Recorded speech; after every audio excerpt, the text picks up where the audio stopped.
જય સ્વામિનારાયણ. સવામાં પહેલાં આ કામ કરવાનું. બટેકા એકારે જાજા લઈ લીધા, મરચાં પણ જાજા લઈ લીધા. કાલનો વિડીયો અપલોડ થતા વાર લાગી એટલે આજે વિડીયો અપલોડ થયો છે કાલનો પણ.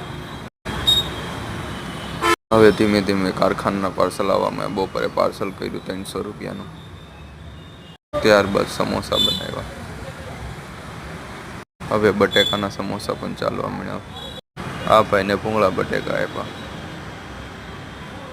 બપોર પછી એક ગ્રાહક આવ્યા, તેમને ભૂંગળા બટેકા બહુ ભાવ્યા, એ પાર્સલ પર લઈ ગયા. ત્યારબાદ આ ભાઈને પફ આપ્યો અને રાત્રે દીવાબત્તી કર્યા. ભગવાન તો હોય જ હો ભાઈ. રાત્રે મોડું થઈ ગયું દીવાબત્તી કરવાનું. રાત્રે બધો માલ સમાલ પૂરો થઈ ગયો. એક પકોડા, થોડાક સમોસા અને થોડાક પફ બધા. આટલા બધા વાસણ ઘસવાના બાકી છે. પડીકા થોડી ધીમે પૂરા થવા માંડ્યા. ધીમે ધીમે ચાલે છે પડીકા, પણ એમાં પૈસા ઓછા મળે. જય સ્વામિનારાયણ.